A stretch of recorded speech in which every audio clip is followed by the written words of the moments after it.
जो इमाम होता है, मुफ्ती होता है, आलिम होता है, वो फतवे के लिहाज से दीन को नहीं सोचता, वो दीन को फहम के लिहाज से सोचता। दो वाकयात बयान करता हूं, आप समझ जाएंगे। एक शख्स नबी अलैहिस्सलाम के पास आया कि मैं मुसलमान तो हो जाऊं, लेकिन 3 गुनाह करता हूं, झूठ बोलता हूं, जिना करता हूं, शराब पीता हूं। आप बोलो पहले कौन सा छोड़ू? एक छोड़ सकता हूं, तीनों एक साथ नहीं। अब आजकल का कोई मौलवी होता तो बोलता है इसके जूते मारो, बाहर निकालो, इसको पता ही नहीं है कि मुसलमान न शराब पी सकता है, न जिना कर सकता है, न झूठ बोल सकता है। ये नबी अलैहिस्सलाम ने हमें सिखाया। फरमाया अच्छा चल वादा कर ले कि आज के बाद झूठ नहीं बोलना। इसको दीन का फहम बोलते हैं, समझदारी। एक गुनाह का वादा ले लिया, जब जिना करने गया तो सोचा कि अगर रसूलुल्लाह पूछेंगे कि तुम वहां गए थे तो झूठ बोलना पड़ेगा, तो जिना से पीछे हट। शराब पीने लगा तो सोचा कि अगर साहबा की मजलिस में किसी ने पूछा चौधरी साहब शराब तो नहीं पी थी, तो झूठ बोलने का तो वादा कर लिया कि आज के बाद झूठ नहीं बोलूंगा, हाँ तो फिर मारा जाऊंगा। तो ये फहम था दीन का, दीन की फरासत थी कि रसूलुल्लाह ने एक गुनाह छुड़वाने का वादा लेके बाकी सारे के सारे साथ में छुड़वा।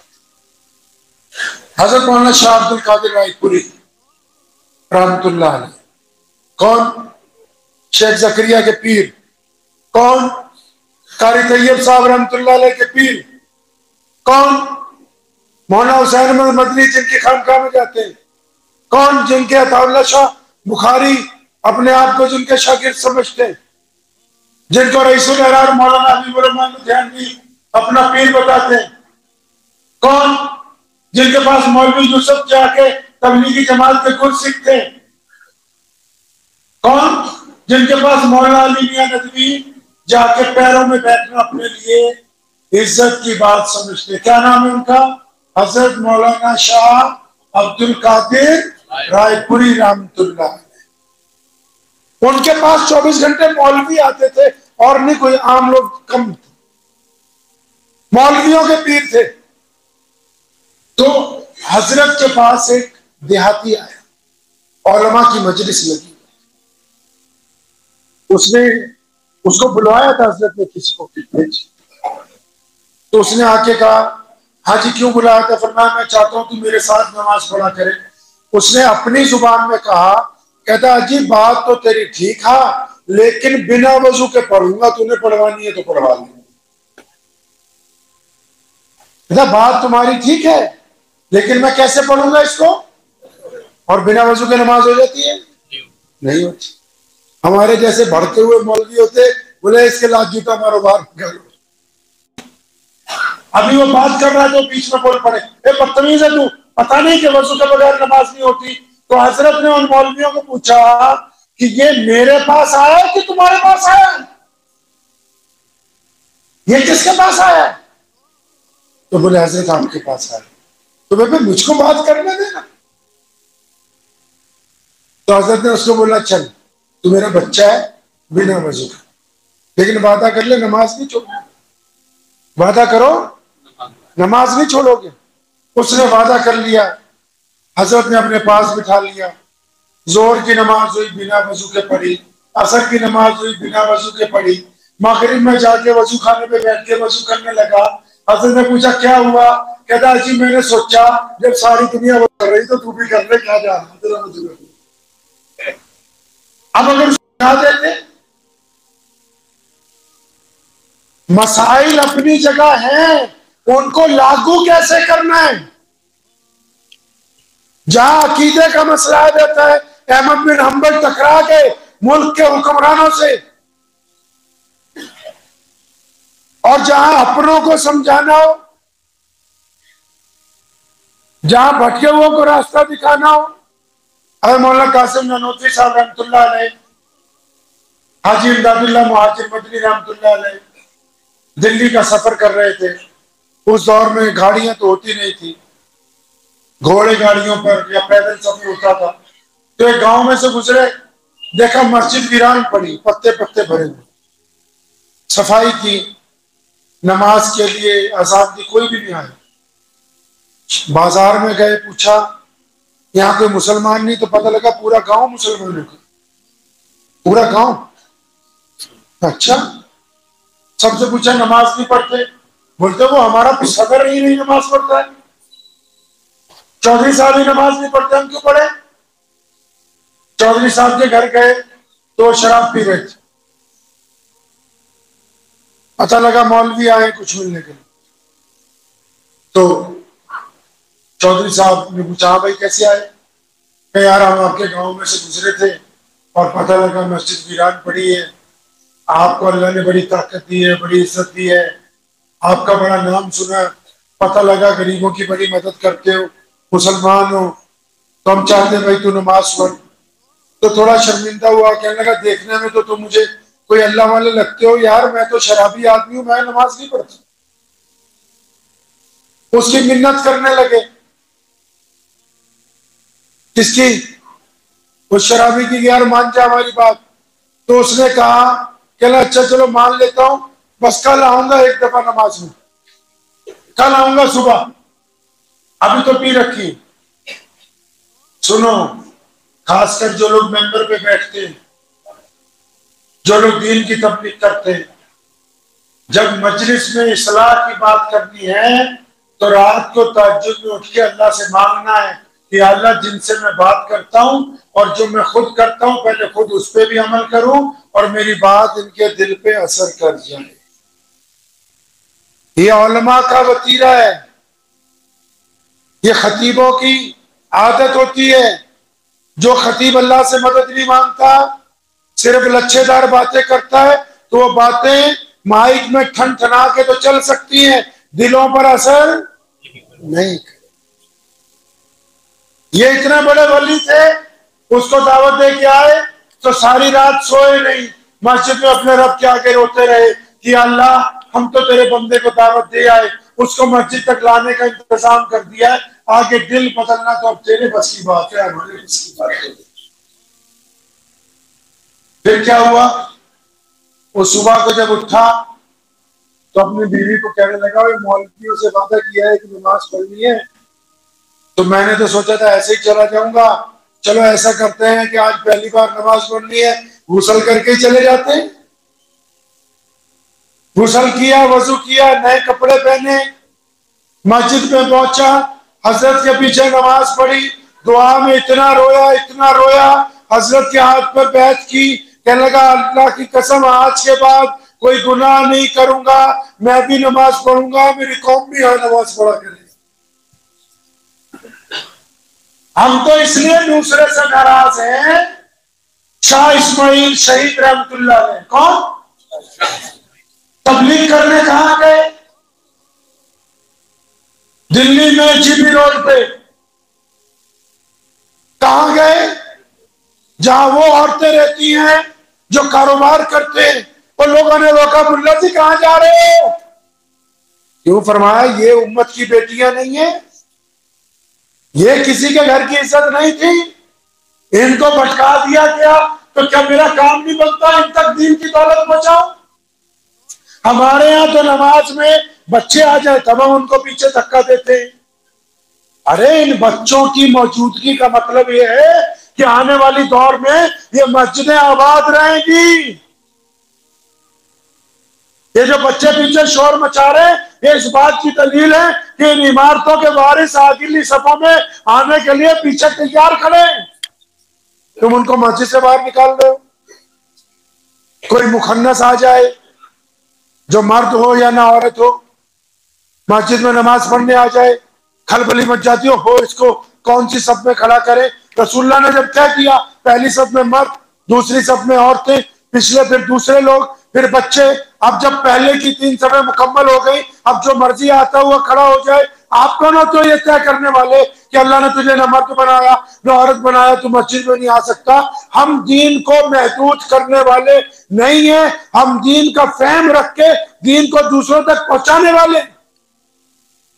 ये बात हमें नहीं रोक सकती कि एक आदमी गाने गाता है, हम उसके घर तबलीग के लिए नहीं जाएंगे। कौन कहता है कि अगर कोई मुसलमान गायक है, कोई एक्टर है, कोई फिल्म स्टार है और आपको मौका मिला उसकी हिदायत का, तुम बोलो अच्छा मैं अगर जाऊंगा तो फिर मेरे मोहल्ले वाले क्या बोलेंगे? भाई ये बात किसने समझा दी कि हम दीन को महदूद कर दे?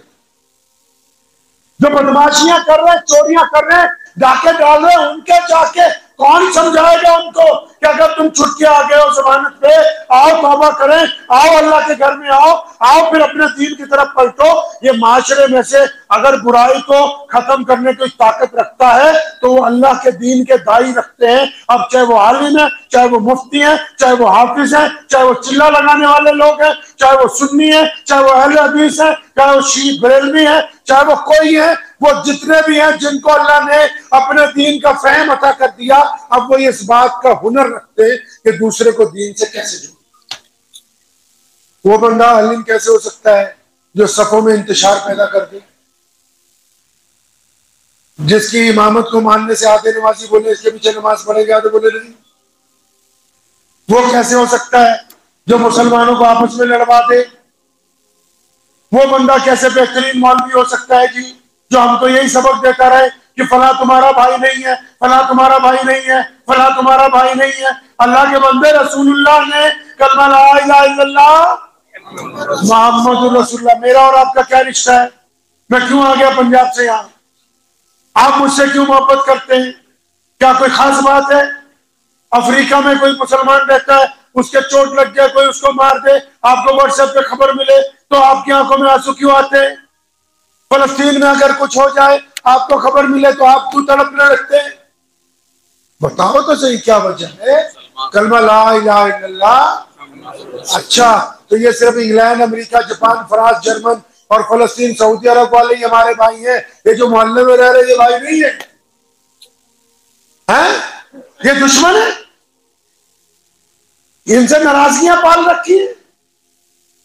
उलमा को दीन के फहम को इख्तियार करना होगा।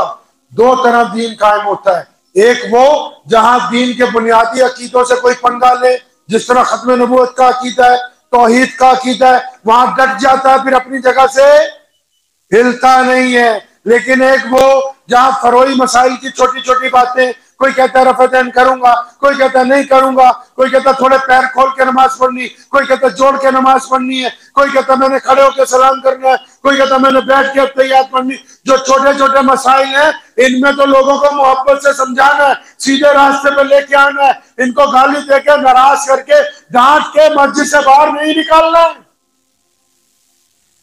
इनको पकड़ के वापस लाना है मस्जिद में, इनसे नाराजगी नहीं करनी है। आलिम जो होता है उसका जाहिर और बातिन है जी एक तरह का होता है। सदर आके सेक्रेटरी की चुगली करे, सेक्रेटरी आके सदर की करे, तो ना हम इसकी सुने ना उसकी सुने। ये हमारे मेयार से बहुत गिरी हुई बातें कि हम 4 इनकी सुन के 4 उनको बताएंगे। हमारी छाती में अल्लाह का कुरान है, रसूलुल्लाह की हदीस है। आलिम बनना बहुत बड़ी बात है, और अच्छा आलिम वो है कि जो गुनहगार को गुनाहों की दलदल से निकाल के उसको उसके रब के साथ मिलवाने का फन जानता, जो लोगों के आगे हाथ ना फैलाता, अपनी जरूरियात अपने रब से करता है, और फिर अल्लाह ताला जिसकी मर्जी ड्यूटी लगा दे, जो नीचे देखता है ऊपर भी देखता, जो दीन के अकायद की हिफाजत करता है, छोटी छोटी बात पे मुसलमानों को जुमे में समझाता है कि देखो खत्म नबूवत का ये मसला है, कि देखो नमाज इस तरह फासिद हो सकती है, कि देखो वजू इस तरह मकरू हो सकता है, देखो नियत में अगर फतूर आ जाएगा तो मामला खराब हो जाएंगे। लेकिन खतीब के लिए लाजिम है कि जब वो तकरीर करे उसके दिल में मिसाल के तौर पे ये कहता है कि भाई कीमत करना हराम है, और अपने दिल में सोचता है लिखो अपने भाई को सुना रहा हूं, ये हराम को सुन ले अच्छी तरह इस बात को, तो ये हराम, ये इस मेंबर की अजमत के खिलाफ है कि जब खतीब तकरीर करे तो किसी बंदे को जाती तौर पर निशाना बना के लोगों से बात करता हो, तो इसका मतलब इसकी नीयत में खोट है, इसकी बात का असर लोगों पर। और अल्लाह ने सबको जज नहीं लगा दिया, जो मौलवी नहीं है वो भी सुन लो, जो मौलवी नहीं है वो तो अच्छी तरह सुन लो, आए हुए इधर उधर से। एक बात बताओ, जो डॉक्टर नहीं होता उससे दवाई लेने जाते हो? बोलो, नहीं जाते। अगर कोई कार मैकेनिक नहीं हो और सिर्फ पेट्रोल पंप पे पेट्रोल डालता हो, उसके पास अपनी कार सर्विस करवाने जाते हो? नहीं जाते। तो फिर जो मौलवी नहीं है उनके बैठ के फतवे कैसे सुनते हो? जो जाहिल है, कोरे, जिनके मुंह पे दाढ़ी नहीं, जिन्होंने कभी नमाज ना पढ़ी हो वक्त पे तकबीर उला के साथ, वो बैठ के बताते हैं इस्लाम कैसे चलेगा। ये किस हकीम ने बताया कि ये बताएंगे इस्लाम कैसे चलेगा? इस्लाम को इस्लाम के वारिस बताएंगे, और इस्लाम के वारिस उलमा कराम है जिनको मोहम्मद रसूलुल्लाह ने अपना इल्म अता किया। सही दुकान पर सही चीज खरीदने जाओ, क्या करना है भाई? सही दुकान पे सही चीज। हम राशन की दुकान पे जाके पेट्रोल मांगते हैं तो राशन वाला देगा पेट्रोल? नहीं देगा। कपड़े वाले की दुकान पर जाए और उसको जाके बोले कि भैया 1 किलो ग्रीस दे दो, मोबाइल दे दो, तो हमारी शक्ल देखेगा, बोलेगा इसका दिमाग चल गया है, मैं तो कॉटन का कपड़ा बेचता हूँ, यहाँ कोई मोबाइल की दुकान थोड़ी है कि मैं इसको ग्रीस बेच दूंगा।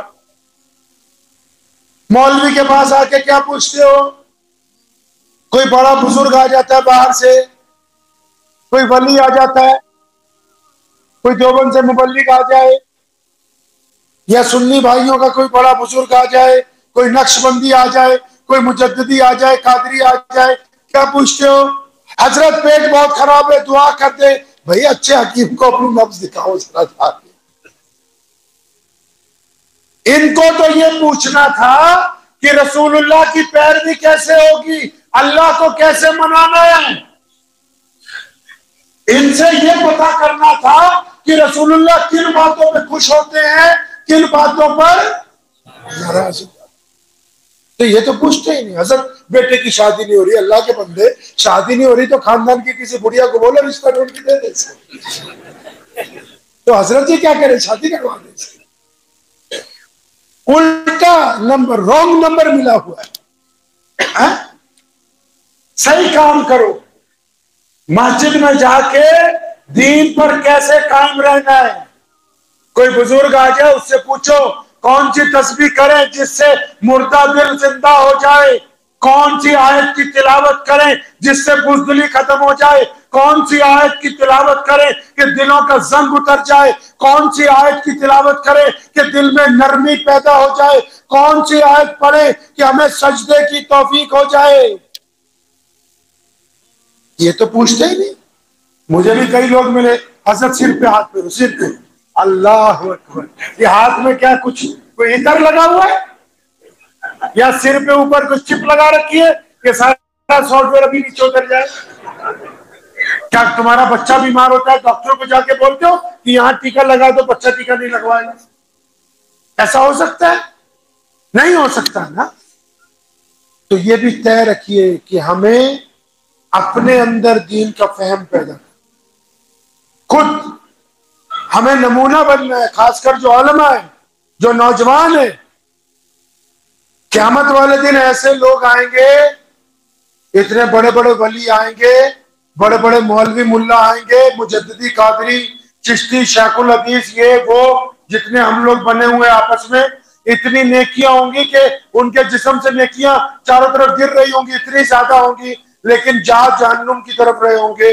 पूछा जाएगा कि ये क्यों जहन्नुम की तरफ जा रहे हैं? हुक्म होगा कि जैसे ही तन्हाई का मौका मिलता था ये गुनाह में मुलव्वस हो जाते थे लोगों के सामने। हमको अपना आप को नमूने के तौर पर पेश करना। याद रखो, इख्तलाफात को हवा देना कमाल की बात आपने भी शुरू कर रखे। वो बोले शूरा की जमात है, ठहरने नहीं दो। वो बोले मरकज वाली जमात है, इसको नहीं हमारी मस्जिद में ठहरने दो। अल्लाह के बंदे जो मर्जी आ जाए, बोलो कोई इख्तलाफी बात नहीं करो, अल्लाह और उसके रसूल की बात करो, हम तुम्हारी सुनने के लिए तैयार। हमारा काम, मैं जिनको कह रहा था कि जो दाढ़ी मुंडे हैं, बेनमाजी हैं, जो अपने आप को कहते हैं दीन के ठेकेदार हैं, हर एक बंदे को इस्लाम ने जज नहीं बनाया। हर एक बंदे को ये इख्तियार नहीं दिया जो बैठ के यहाँ तय करे कि कौन मुसलमान है, कौन मुसलमान नहीं है, किसका मसलक सही है, किसका नहीं। इस काम के लिए मस्जिद में ये मेंबर बनाया गया और इस पे खड़े होने वाले का पैमाना तय किया कि जो इस पे खड़ा होगा वो अहलुल्लाह में से होगा, बाशरा होगा, बाकिरदार होगा, कुरान का आलिम होगा, हदीस का आलिम होगा। क्योंकि उसको पता है कि जब मैंने मेंबर पे खड़े होकर बात करनी है, मैंने हक की बात करनी है, इंसाफ की बात करनी है, मैंने झूठ का काम से नहीं लेना, मैंने किसी को समझ के कि फला फिरके की ऐसी तैसी फेरना। अगर वो ऐसा करता है तो वो इस मेंबर का हक अदा नहीं करता है। तो सबको इख्तियार नहीं है। कैसा इख्तियार? मिसाल के तौर पे नमाज हो रही है तो जो पुराने नमाजी होते हैं, सबको नहीं कहता, जो होगा वो, जो बुढ़े खूरसत भी हो जाते हैं कई बहुत पुराने, तो कोई नौजवान नमाज पढ़ने आ जाए हफ्ते में एक दफा, तो बोले कि तू आज किधर आया भाई, तुम्हें कैसे मौका मिला? अल्लाह हो, मस्जिद भी हो और ताना भी दे दिया जाए। कुरान ने कहा वही कुल्ली हुमज़तिन लुमज़ा, कि वैल और तबाही है उन लोगों के लिए जो दूसरों के ऐब तलाश करते हैं फिर दूसरों को बताते फिरते हैं। मस्जिद भी हो, आजकल तो हमारा ईमान जो है वो ये मोबाइल से भी टेस्ट हो सकता है। मौलाना आपका है मोबाइल, इससे भी टेस्ट हो जाएगा। कैसे? मेरे वालिद साहब शेर इस्लाम मौलाना हबीबुर रहमान लुधियानवी रहमतुल्लाह अलैह एक दिन मुझे पूछने लगे कि इधर आ, ये नमाज में अगर किसी का मोबाइल बच जाए तो तुम क्या सोचते हो? अब हम तो पंजाबी लोग हैं, तुम्हें पता है पंजाबियों का काम देसी होता है सारा। मैं कहा जी मैं सोचता हूँ जब बच गया है तो जेब में हाथ डाल के बंद कर ले। तो मैंने बोला आप क्या सोचते हो? तो कहने लगे मेरे पास अगर कोई बंदा नमाज पढ़ता है जो उसका मोबाइल बचता है तो मैं ये सोचता हूं कि ये तो घर से बता के आया कि ईशा की नमाज पढ़ने आया है, तो घंटी बज गई, तो मैं दिल में अल्लाह से कहता हूं कि या अल्लाह ये जो घंटी बजी है ना ये खैर वाली हो, परेशानी वाली ना हो। हमारी मस्जिद में अगर किसी का मोबाइल बचे नमाज में, तो जिसका मोबाइल बचता है ना यहाँ, तो वो सोचता है कि मेरी तो वाट लगने वाली है। और जो मस्जिद का सदर है, इमाम है, मुतवल्ली है, पुराने नमाजी है, वो भी देख लेते किसका मोबाइल बचा है, बोलते बस अभी सलाम फेरने थे तो पटेल को बच्चे को मैं बताता तेरा रोज रोज का काम। तो ये मोबाइल तय कर रहा है कि इसकी घंटी बज के हमारे दिलों में नफरत पैदा हो रही है। तो जो बंदा नफरत लेके सजदा करेगा क्या उसकी नमाज हो जाए? ये ऊपर वाली जेब में मैं बादाम भर लूं तो जब सजदा करूंगा तो क्या गिरेगा सामने? क्या गिरेगा जी? और अगर इसमें तंबाकू हो तो क्या गिरेगा? इसी तरह ये दिल है, जब बंदा सजदा करता है, जिन दिलों में गीबत है, गुनाह है, मक्कारी है, अय्याशी है, बदमाशी है, पलायन जिना के, जब वो सजदा करते हैं सारी बुराइयां सामने आ जाती हैं, उनका सजदा खुदा तक पहुंचता नहीं। वही सजदा कबूल होता है जिनमें इखलास बाकी रहता है। आपने मौलवियों को नहीं सुना होगा, मौलवियों में बड़ी खासियत है, तनख्वाह तो तुम कम देते हो मौलवियों को। क्या तनख्वाह होगी यहाँ? 15,000 है? 8,000? ये मस्जिद किसने बनाई?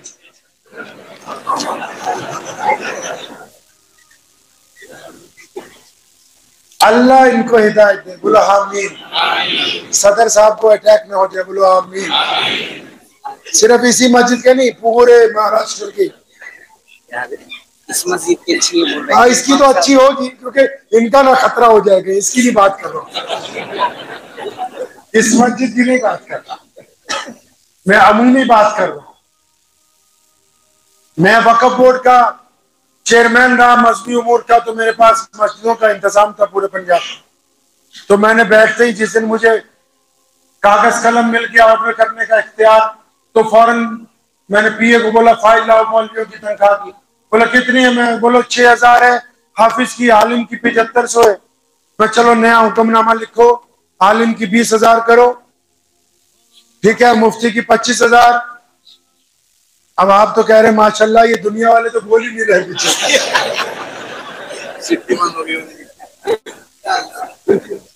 तो किस्सा इसमें वो सुनाना मत सुनो।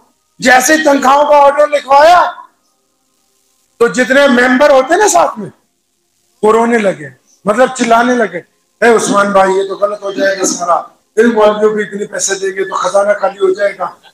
तो मेरे उसमें दोस्त भी थे एक दो, तो मैंने उनको बोला चलो छोड़ो, तनख्वाह बाद में बढ़ाएंगे, ये तुमने जूते बहुत अच्छे पहने, ये तो बहुत चमकदार आला किस्म के जूते। तो मुझे बोलते हैं तो उस्मान भाई ये एडिडास कंपनी का जूता है। तो मैंने बोला कितने का आया? कहते 22,600 का।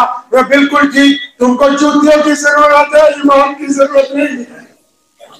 इनको जूतियों की जरूरत, इनको अच्छा इमाम नहीं चाहिए।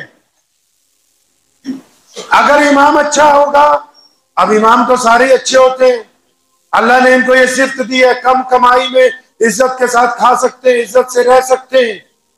और कभी आपने किसी मौलवी के मुंह से नहीं सुना होगा कि मैं खुदकुशी करना चाहता हूं। कभी किसी मौलवी ने नहीं कहा कि मैं हड़ताल कर रहा हूं, हम नमाज नहीं पढ़ाएंगे। सुना कभी कभी मौलवियों की कमेटी से। और मौलवियों की एक और सिफ्त बताता हूं, कभी किसी मौलवी से नहीं सुना होगा कि मैं तहज्जुद की नमाज पढ़ता हूं, जबकि अक्सर आइम्मा तहज्जुद गुजार होते हैं। ये दुनियादारों ने तमाशबीनियां शुरू कर रखी कि आज मेरे को तहज्जुद में उठा था, लोटा नहीं मिला, आज तो मेरी बीवी तहज्जुद में उठी थी। जो आलिम होते हैं वो अपना अमल लोगों को नहीं बताया, वो साल में कितने कुरान पढ़ते हैं, कितनी दफा फाके से गुजर जाते हैं, रात को कब अपने रब को उठ के पुकारते, लोगों को नहीं बताते। और जो आलिम नहीं है वो तहज्जुद पढ़ने के बाद पूरे मोहल्ले में बताता फिरता है कि आज 3 बजे उठा था, तेरे घर की लाइट चल रही थी, 2:30 बजे उठा था, तेरी बीवी बाहर खड़ी हुई बातें कर रही थी, आज ऐसा हुआ था, तेरा बच्चा देर से आया था। उसका मतलब होता है ये समझ लो कि मैं तहज्जुद पढ़ के आया हूं। उलमा का ये काम नहीं है। और जितने खतीब हैं, मेरे वालिद साहब रहमतुल्लाह अलैह ने भी ड्यूटी लगा रखी थी, हमने भी ड्यूटी लगाई कि बड़े बड़े मौलवी भी इसलिए फेल हो जाते हैं। मौलवी सुनो, अक्सर बड़े बड़े खतीब और मौलवी इसलिए फेल हो जाते हैं, वो जब थोड़ा सा मशहूर होते हैं फिर वो इस तरह तकरीर करते हैं कि मैं जापान गया था वहां ये किया, मैं फ्रांस गया था मैंने वहां ये किया, मैं मक्के में गया था मैं। जब मैं करने लग जाओगे तो छुरी फिरनी तय है, क्योंकि अल्लाह को अपनी जमीन के ऊपर मैं करने वाले लोग पसंद नहीं है, चाहे वो मौलवियों में से हो चाहे वो आम लोगों में से हो। जिक्र किसका है? अल्लाह। दो काम नहीं करने जिंदगी, एक अल्लाह बनने की कोशिश नहीं करनी, दूसरी रसूलुल्लाह बनने की। अब आप कहोगे नौजुबिल्लाह ये दो काम तो हो ही नहीं सकते। ये मैंने नहीं कहा, इमाम रब्बानी शेख मुजद्दिद अल फसानी रहमतुल्लाह अलैह सरहंदी, उनका जो एक शागिर्द था फारिग होकर गया, हजरत कोई नसीहत फरमाए, हजरत कहीं जा रहे थे तो इजलत में फरमाया बेटा 2 काम नहीं करना, अल्लाह बनने की कोशिश नहीं करना, रसूलुल्लाह बनने की कोशिश। बोले हजरत अल्लाह कैसे बन सकते हैं? फरमाया जो चाहो वो हो जाए। ये सिर्फ किसकी है? अल्लाह की। इसलिए कभी ये नहीं चाहना कि जो मैं चाहता हूं वही हो, और जो कह दिया वही हक है। रसूलुल्लाह शारे हैं, पूछ लीजिएगा मौलवियों से शारे का मतलब, रसूलुल्लाह दीन के शारे हैं, मतलब वो कानून बनाने वाले हैं, जो उन्होंने कह दिया वो सच है। अगर हमने कुछ कहा तो उसमें गलत भी हो सकता है, हमारा काम है कि अगर गलती हो गई तो उससे माफी मांग। तो दुआ कीजिए, वक्त भी बहुत हो गया, मगरिब का वक्त हो रहा है। तो आप तमाम हज़रात से गुजारिश है कि जितने उलमा है वो फहम से काम लेना है भाई। अकीदे के मसले में अड़ जाना है, मामूली मसले में मुसलमानों को लड़ाना नहीं है, मिजाज में नरमी पैदा करनी है, तहम्मुल से दीन को कायम करना है। वाखिर दावाना अल्हम्दुलिल्लाह रब्बिल आलमीन। मुझे उम्मीद है कि आपको ये वीडियो पसंद आई होगी। अगर पसंद आई हो तो ये आप अपने दोस्तों के साथ शेयर करें और इस चैनल को सब्सक्राइब जरूर करें।